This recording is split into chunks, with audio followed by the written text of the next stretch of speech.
Jessie awoke in the mild, milky light of dawn with the perplexing and ominous memory of the woman still filling her mind.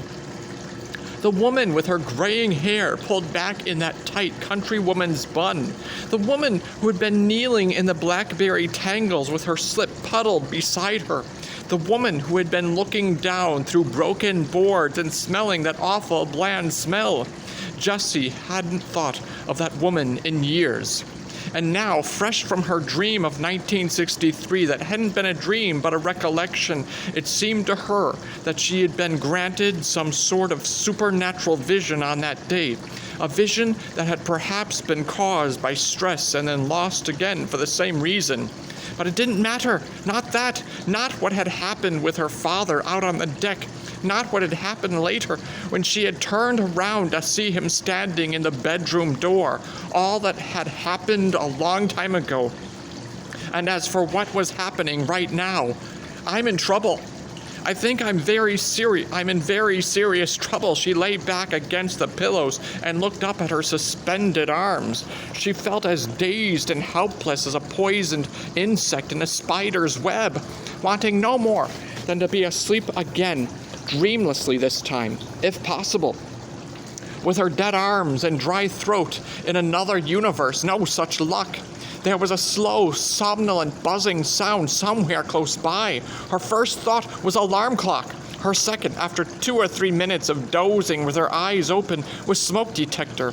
That idea caused a brief, groundless burst of hope which brought her a little closer to real waking. She realized that what she was hearing didn't really sound very much like a smoke detector at all. It sounded like it's flies, Toots, okay? The no-bullshit voice now sounded tired and wan. You've heard that the boys of summer, haven't you?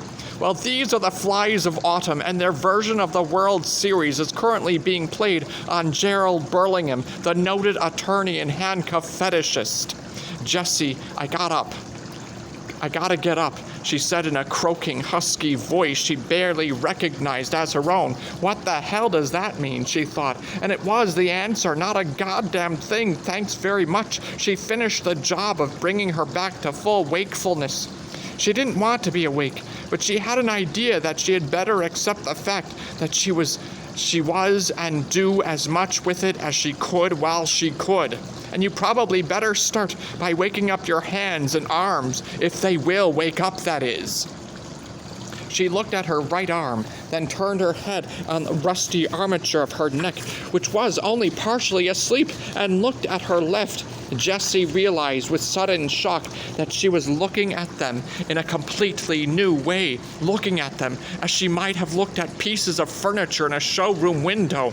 They seemed to have no business with Jessie Burlingham at all, and she supposed there was nothing so odd about that, not really. They were, after all, utterly without feeling. Sensation only started a little below her armpits. She started to pull herself up and was dismayed to find the mutiny in her arms had gone further than she had suspected. Not only did they refuse to move her, they refused to move themselves. Her brain's order was totally ignored. She looked up at them again, and they no longer looked like furniture to her. Now they looked like pallid cuts of meat hanging from butcher's hooks, and she let out a hoarse cry of fear and anger.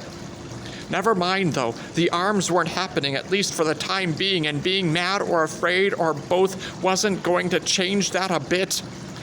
How about the fingers? If she could curl them around the bedposts, then maybe, or maybe not. Her fingers seemed as useless as her arms. After nearly a full minute of effort, Jessie was rewarded only by a single numb twitch from her right thumb.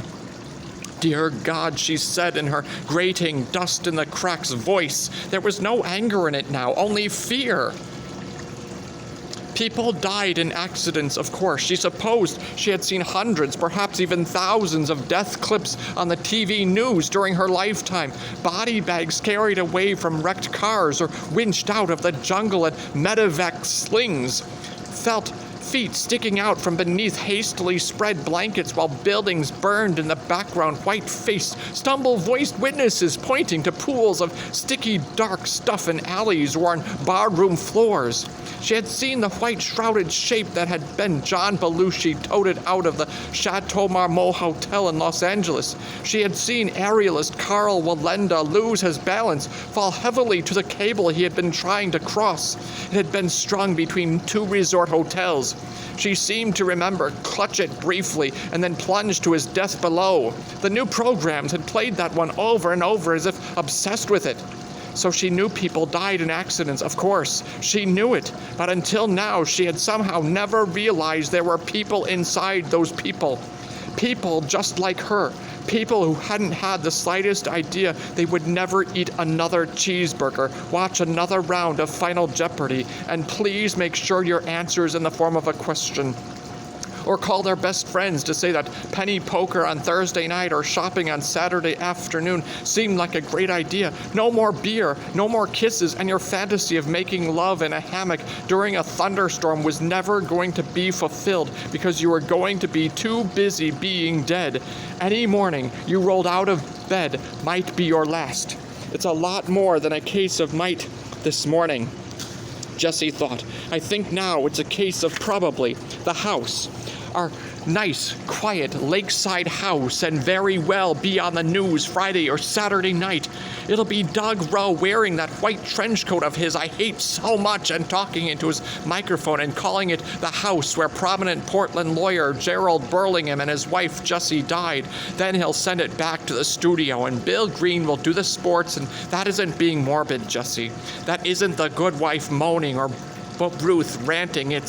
But Jessie knew it was the truth. It was just a silly little accident, the kind of thing you shook your head over when you saw it reported in the paper at breakfast. You said, "Listen to this, honey," and read the item to your husband while he ate his grapefruit. Just a silly little accident, only this time it was happening to her. Her mind's constant insistence that it was a mistake was understandable but irrelevant. There was no complaint department where she could explain that the handcuffs had been Gerald's idea, and so it was only fair that she should be let off. If the mistake was going to be rectified, she would have to be the one to do it. Jessie cleared her throat, closed her eyes, and spoke to the ceiling. God, listen a minute, would you? I need some help here. I really do. I'm in a mess and I'm terrified. Please help me get out of this, okay? I pray in the name of Jesus Christ. She struggled to amplify this prayer and could only come up with something Nora Callaghan had taught her, a prayer which now seemed to be on the lips of every self-help huckster and dipshit guru in the world. God, grant me the serenity to accept the things I cannot change, the courage to change the things I can, and the wisdom to know the difference. Amen. Nothing changed. She felt no sincerity, no courage, most certainly no wisdom.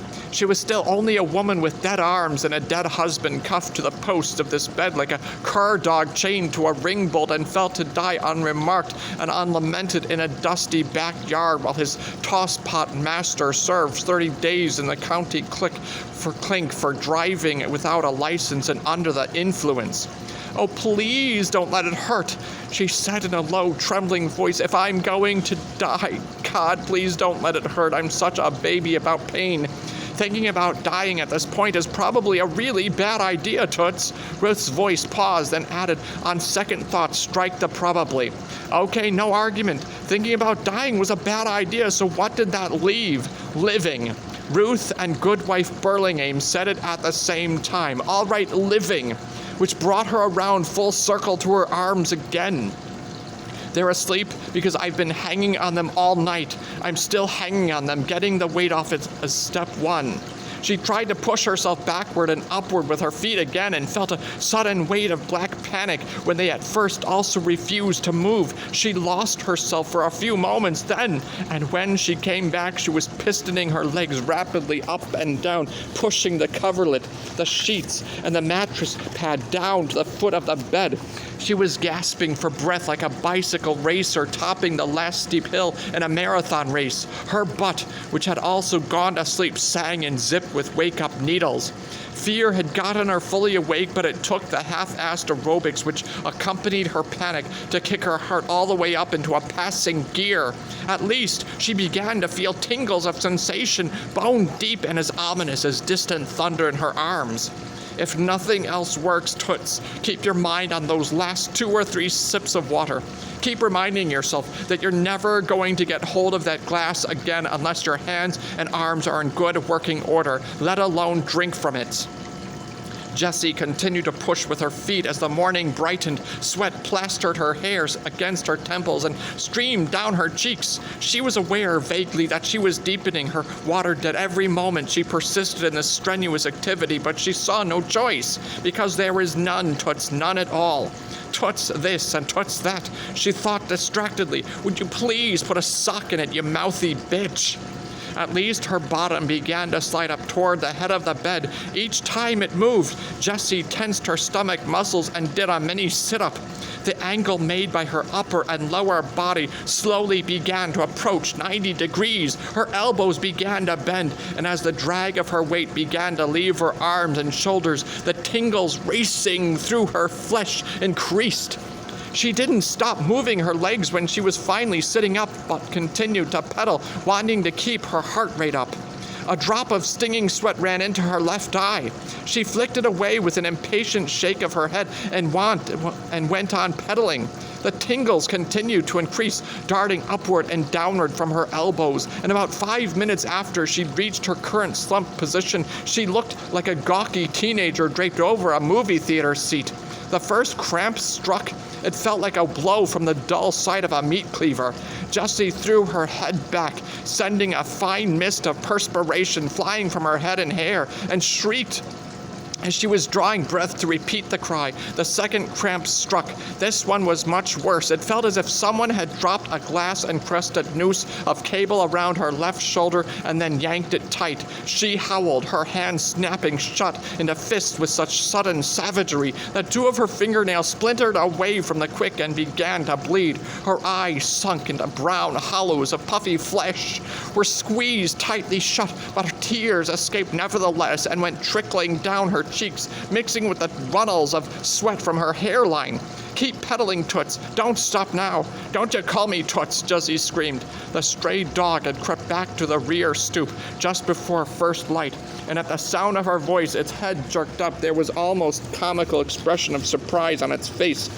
Don't you call me that, you bitch, you hateful Another cramp. This one as sharp and sudden as a thunderbolt coronary punched through her left triceps all the way to the armpit, and her words dissolved into a wavering scream of agony, yet she kept on pedaling. Somehow, she kept on pedaling.